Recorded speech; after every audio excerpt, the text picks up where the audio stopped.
Oke guys, welcome back to Daily Charting with Toshi, di mana kita akan daily chart your favorite cryptocurrencies. Oke, dan sekarang kita masuk ke DCWT sesi pertama, di mana di sesi pertama ini kita akan membahas mengenai Bitcoin dan Ethereum. Dan dalam 24 jam terakhir terjadi koreksi sebesar 1,15% dengan total market cap di 2,06 triliun US dollars. Bitcoin dominance turun sebesar 0,11% dan volume meningkat sebesar 31,76. Walaupun merah lagi, tetapi ya kemarin itu terjadi wick yang lumayan signifikan ya. Jadi overall sih untuk Bitcoin dibilang jelek banget enggak ya. Nah, tapi wick ini mengundang likuidasi yang cukup besar. Kita bisa di sini total likuidasi dalam 24 jam terakhir itu mencapai 396,21 juta US dollars ya. Yang paling besarnya long sebesar 235 juta, sementara short 150. Jadi ya kalau untuk long kemungkinan besar ya waktu dia turun nge-wick ke bawah banyak yang kena liquid. Nah tapi waktu sampai bawah kayaknya banyak juga yang overconfidence ya posisi shortnya. Jadi dia ngebuka short taunya kena prank naik lagi ke atas. Ya ini mungkin satu pembelajaran kalau belum ada setup. Lu lihat sendiri di sini struktur ya di daily at least ya di daily. Ya lu bisa lihat di sini nggak ada apa-apa gitu. Nah kalau nggak ada apa-apa seperti ini ya wild west begitu ya. Jadi ya jangan dipaksain begitu. Kalau dipaksain ya bisa kayak begini itu masuk ke dalam statistik likuidasi ya. Oke, kurang lebih seperti itu ya. Yang cukup eventful kemarin ya, week yang lumayan dalam seperti ini ya. Oke, nah selanjutnya adalah bull support band nih. Kita dalam waktu 1 hari lebih 22 jam akan weekly close. Apakah akan di bawah dari bull support band atau tidak ya? Karena masih belum close ya. Kita masih bisa di sini masih running. Masih ada kesempatan nggak bang? Masih ada aja. We'll never know. Kita bukan yang punya market. Bisa tiba-tiba nge-pump ya maybe ya bukan satu hal tidak mungkin. Tetapi kalau ngomongin soal probability, lebih besar kemungkinannya dia akan weekly close di bawah dari bull support band ya. Nah, kemarin sempat ada beberapa yang ada beberapa yang nanya, "Bang, sampai mana, Bang?" ya. Kira-kira udah aman beli atau belum? Kalau udah aman beli atau belum ya harusnya terus akumulasi sih sebenarnya menurut gue ya. Tapi ya karena gue bilang resikonya kemarin cukup besar dan gue main scenario gue bearish, walaupun akumulasi gue hanya 25% saja dari peluru biasa. Ya sekali lagi, ini nggak tahu ada yang nggak ngerti atau pura-pura nggak ngerti gitu ya. Bilang sama aja, DCA sama aja semua suruh DCA. Ya benar gue suruh DCA tapi dengan peluru yang lebih kecil, signifikan lebih kecilnya ya. Kayak contoh, gue akumulasi biasanya $100 ya. Nah, contoh lah ya, contoh siapapun lah, bisa 100, 1000 ya tinggal masing-masing aja. Kita pakai angka bulat biar gampang. $100. Nah, kalau itu full peluru, gue bilang cuma 25%, berarti cuma berapa? $25 aja per sekali akumulasi. Tujuannya apa? Tujuannya kalau sampai dilanjut lebih dalam seperti sekarang, kita masih punya peluru. Begitu ya. Nah kalau gue pribadi udah sampai 50 ribuan ya, kalau udah nyentuh angka 52 ribu, 50 ribu ya, itu gue akan mulai masuk ke daerah 50%-an ya, 50%-an untuk si pelurunya ya. Jadi tadinya $25 jadi $50. Nah kalau sampai udah masuk, udah turun di bawah dari 50 ribu, nah gue mulai 70%-an, sorry bukan 70, 75%-an dari biasanya ya. Nah, kalau udah dekat-dekat ke ke 35 ribuan atau dekat-dekat ke EMA 200 weekly ya. Nah, disitulah baru gua full peluru lagi untuk akumulasi. Ya. Gitu, as simple as that. Dan kemarin ada yang sempat nanya juga ya, gua kayaknya udah sempat sedikit bahas juga di DCWT kemarin. Bang, ini mungkin nggak ya balik lagi ke sini ya? Ya kalau ngomongin TA nggak ada yang nggak mungkin begitu. Tetapi kita masih banyak support di sini. Dan statistik yang gue sudah bahas berkali-kali ya. Weekly close di bawah dribble support band itu sering kali terjadi koreksi hampir 50%. Nah, uniknya kalau kita tarik dari paling atas ke sini 50%, itu kurang lebih ada di EMA 200. Kita cek di sini ya. Kita cek. Nah, kurang lebih di EMA 200. Jadi ya we'll see. Semoga saja ini berkorelasi nih. Ya, jadi dia bekerja sama nih si statistik bull support band dengan MA 200 gitu ya. Oke, itu kurang lebih untuk secara makronya ya. Jadi kalau buat lu yang ngerasa bang sampai mana nih ya kalau mau siapin mental dari cycle-cycle sebelumnya yang sering terjadi adalah bull support band jebol, weekly close di bawah, malin kundang lupa balik ya sini ya. keasikan di kota nggak pulang kampung ya 50%-an. Ya, ada yang 55, ada yang 52, ada yang 53, ada yang 64. Tapi ini 4 ini mungkin COVID crash ya, jadi mungkin sedikit beda lah kasusnya ya. Nah, tapi intinya apa? Angkanya depannya sekitar 50-an gitu ya. Oke, selanjutnya kita akan geser ke news ya. News ini dari hasil The Feds kemarin ya. Jadi The Feds itu mengindikasikan bahwa mereka merasa mereka sudah melakukan pekerjaan mereka dengan baik. Dan jujurnya sih kalau to be perfectly honest ya, walaupun datanya semakin merah, tapi dibandingkan kalau kita benar-benar bandingin sama 2019, I think this is better sih, lebih better ya. Karena dari 2019 dia setelah dia umumkan ya bahwa dia akan tidak akan menurunkan interest rate ya sampai 2020, ternyata bulan depannya langsung turun. Ya berarti kan itu artinya ada kesalahan fatal atau ada data yang ekstrim berubah banget ya. Nah, sampai sekarang the Fed masih cenderung sama nadanya dari awal tahun ya, which is quite good ya. Nah, kemarin sempat ada yang ini juga ya, kirim PDF dari hasil si monetary policy ini. Gue udah baca sekilas sih ya, karena gini, kita harus take this report with a grain of salt juga, karena ya lo bisa lihat sendiri di 2019 gitu ya, mereka juga ngirim data-data seperti ini gitu ya. Oh, kita masih oke, masih aman, kita nggak perlu menurunkan interest rate, bulan depannya kena begitu. Jadi kalau menurut gue yang lebih penting tuh sebenarnya hasilnya atau apa yang mereka lakukan begitu. Ini bisa mempengaruhi market ya. Ya buktinya ya ada kan volatility terjadi karena fundamental ini. Tetapi kalau lu pengen benar-benar tahu apa yang akan dilakukan the Feds, itu literally kita susah tebak gitu loh. Lebih baik kita tunggu sampai dia melakukan, baru oke, ya sudah kita bereaksi gitu ya. Tapi sampai sekarang kalau gue lihat sih intinya satu, yang salah satu ditekankan adalah unemployment rate yang dianggap terus meningkat. Tapi the Fed mesti ngomong ya di di si monetary policy ini ya, di reportnya ini dia ngomong bahwa masih under control. Jadi kasarnya ini si tingkat pengangguran di US meningkat, benar, tetapi masih cukup rendah sampai masih bisa dikorbankan untuk inflasi supaya lebih rendah begitu ya, karena CPI masih di 3, PCE juga masih cukup tinggi ya. Nah, selama PCE dan CPI masih cukup tinggi dan ini masih dianggap rendah sama the Feds, dia akan terus gencet dengan cara meningkatkan, bukan meningkatkan, tapi mempertahankan interest rate di posisi tinggi seperti sekarang ya. Ini yang gue tahu ya, interest rate dengan 5,5% ini gue sampai berapa tahun ke belakang, coba kita cek ya.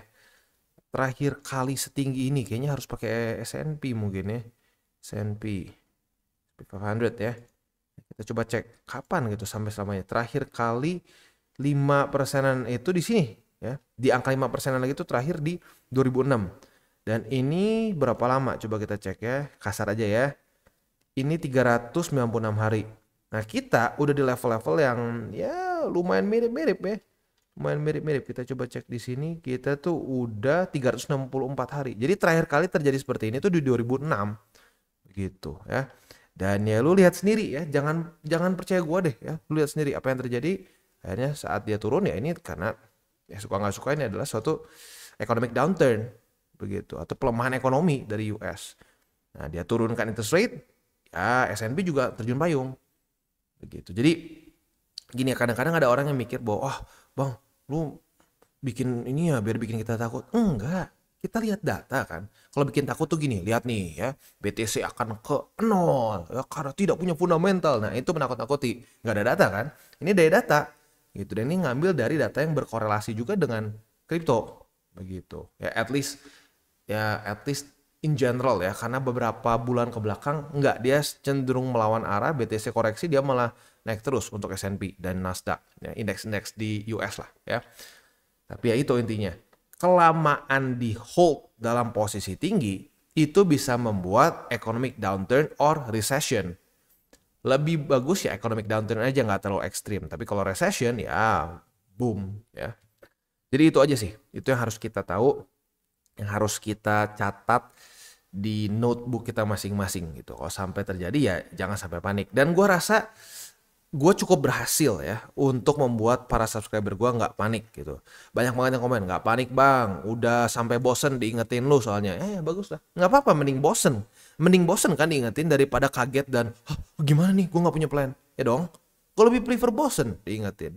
Kemarin sampai ada yang ngomong, bang jujurnya gue tuh kemarin udah bosen banget denger wejangan lu ya. Potensi seperti ini, potensi seperti itu. Tapi pas turun gue baru sadar katanya. Untung diingetin. Ya itu udah itu aja ya. Gue bakal kedengeran kayak apa namanya, kayak bapak-bapak yang suka "Wah, hati-hati ya, hati-hati ya." Tapi waktu dijatuh baru inget muka gue ngomong hati-hati ya. Gitu. Ya nggak apa-apa, nggak apa. Di masa-masa yang kemarin enak-enak ya apa namanya, mungkin gue kedengarannya kayak itu, kayak orang tua yang wah cerewet ya. Waktu turun baru aduh untung ya. Untung diingetin. Oke. Next, economic calendar. Hari ini sih udah ya cukup, nggak ada apa ya. Istirahat dulu lah, kemarin udah digempur mulu ya, udah capek ya, udah capek. Jadi minggu ini bisa dibilang udah selesai lah ya. Tinggal kita lihat next week. Kita iseng aja lihat dikit-dikit ya. Untuk besok pada Senin itu tanggal 8 Juli. Dikasih libur, nggak ada apa-apa ya. Selasa juga nggak ada apa. Oh ada. Aduh, astaga, Selasanya langsung si Jerome ya. Ya pokoknya sih itulah ya, kita harus siap dan harus lebih apa ya, harus lebih sensitif terhadap news-news di US ya. Dan ya ada yang bilang, bang gimana ya bang, kok economic calendar sekarang kacau banget, kadang sesuai, kadang nggak sesuai. Ya memang kita dalam kondisi yang fundamentalnya kacau, jadi harus expect juga market jadi erratic gitu ya, market jadi kurang pakai nalar juga ya. Ya memang seperti itu, begitu. Cukup mirip seperti di 2019 itu mix juga, gue inget sampai udahlah pokoknya gue ingetin aja setiap ada news penting pokoknya volatile kemana ya cuma Tuhan yang tahu lah. Dan bahkan Jerome pun nggak tahu menurut gue ya, datanya kemarin ada yang positif malah jadi boncos, harusnya naik malah jadi turun ya. Lagi-lagi memang market sedang gila nih ya. Oke, next kita akan masuk ke indeks dolar. Indeks dolar itu kondisinya kembali melemah ya, kembali melemah, dan kali ini akhirnya lumayan sedikit normal ya. Indeks dolar melemah, Bitcoin cenderung berhasil naik ya, walaupun nggak jadi positif tapi cuma jadi nge-weak aja, tapi ya tetap kita harus anggap itu sebagai suatu momentum yang lebih cenderung bullish ya. Sementara Bitcoin dominance kembali menguat dan bertahan di atas 54,95 ya. Oke, jadi kurang lebih seperti itu. Next kita akan masuk ke buy limit. Tetapi sebelum kita masuk ke buy limit, seperti biasa gue akan disclaimer dulu bahwa semua konten dari TCI bukanlah financial advice. Ini semua bentuknya adalah edukasi ya. Lalu bagaimana cara mendukung TCI? Ada banyak caranya. Lu bisa like our video, bisa share our video, atau juga bisa menggunakan link referral kita di bawah. Nah, sekarang kita akan dengar lu pesan-pesan dari sponsor kita pada hari ini. Oke, today's video is brought to you by Bybit. Dimana di Bybit ini kita bisa melakukan berbagai macam hal ya, mulai dari yang newbie sampai yang sudah advance. Buat mungkin lo merasa bahwa aduh bang, gue masih nggak ngerti nih TA, gue masih nggak ngerti charting dan seterusnya, tapi pengen akumulasi, pengen DCA murni, bisa lo tinggal masuk ke sini one click buy, dimana lo bisa pilih lo mau pakai apa ya fiatnya, lo tinggal pilih juga asetnya apa ya. Misalkan lo pengen akumulasi BTC, misalkan setiap hari Senin jam 7 pagi, misalkan gue pengen akumulasi BTC sebesar 100.000 rupiah misalkan ya, lu bisa langsung lakukan di sini. Bisa peer to peer, bisa Dana, Bank BRI dan lain-lain. Ini gila ya, bisa pakai BCA Mobile dan seterusnya. Jadi Bybit ini memang cocok banget buat orang-orang yang tinggal di Indo ya, bisa langsung pakai bank-bank yang memang sudah biasa kita pakai di Indo ya. Nah, buat yang intermediate sampai advance juga di sini ada spot, nah, dan juga ada leverage tokens, dan tentu juga ada derivatives trading, di mana kita bisa menggunakan kontrak yang USDT maupun USDC. Jadi di sini lo bisa pakai USDC ya, karena nggak semua exchanger bisa menerima untuk futuresnya pakai USDC ya. Dan tentu juga lo bisa earning bunga juga dari kripto lo dan lain-lain. Dan tentu juga di sini kita bisa melakukan copy trade ya, di mana copy trade dari Bybit ini sudah cukup terkenal ya, dan kita bisa mendapatkan keuntungan juga. First copy trade kita bisa ada protection 100 USDT loss coverage ya, dan seterusnya ya. Jadi buat lo yang tertarik bisa silakan pakai, klik di link referral kita di bawah. Oke, dan kita masuk ke Bitcoin ya. Untuk Bitcoin buy limit ya otomatis lumayan di bawah ya. Buy limit pertama di 52.106, dan buy limit ketiga di 50.750 ya. Itu untuk posisi spot di Bitcoin. Nah, sekali lagi gue ingatkan ya supaya tidak ada alasan lagi. Oh, semuanya sama aja cuma bahas DCA ya. Enggak. DCA-nya gue udah specifically ngomong bahkan dari di sini nih ya. Dari April, arguably Maret gue bilang gue akan mengurangi rasio peluru lah kasarnya ya. Dimana biasanya 100%, ya di sini cuma 50%. Waktu udah di sini, gue sampai cuma 25%. For now, gua masih 25% sampai ke sini. Kalau dia mulai kena 50.000, 52.000, itu boleh pertimbangkan di 50%. At least gua. Kalau lu punya cara berbeda, ya lu pengen 70, 60, 40, terserah lu. Ya. Tapi kalau gua seperti itu. Udah mencapai di angka 52.000, 50.000, gua mulai akumulasinya 50% dari peluru. Ya, bukan all in ya, please. DCA pelurunya 50%. Ya. Oke, nah untuk posisi futuresnya apabila terjadi retest 1, retest 2 di 58.227, kita bisa buka posisi short dengan target TP yang masih under construction di sini ya. Kalau udah mulai ada struktur baru, nah kita bisa jadikan untuk target TP gitu ya. Nah, untuk posisi longnya masih jauh jadi kita skip dulu aja. Next kita masuk ke Ethereum. Untuk Ethereum dia kemarin daily close di bawah lagi ya, berarti secara buy limit yang satu tembus, kedua di angka 2.920 dan ketiga di 2.828. Sebenarnya kalau lu pasang dapat semua nih. Kalau lu di paling bawah tuh kemarin berarti profit berapa ya? Penasaran gua. Di paling bawah itu lu profit sekarang wow 5,3%. Not bad ya. Nah, untuk posisi futuresnya kalau sampai hari ini terjadi retest kedua di angka 2.920 sebagai support, kita bisa buka posisi long dengan target TP di 3.014. Nah, kalau sampai besok daily close-nya masih di bawah dari 3.014, kita juga bisa limit posisi short di sini. Retest kedua otomatis kebuka posisi shortnya dan target TP di angka 2.920 ya. Oke. Jadi kurang lebih seperti itu untuk DCWT sesi pertama kita. Buat lo yang pengen pair favorit lo dimasukin ke DCWT sesi kedua, boleh komen di bawah. Apabila cukup banyak demandnya, kita akan masukkan ke sana. Dan ini gue akan terus tekankan ya bahwa bener nggak gue suruh DCA? Bener banget gue suruh DCA.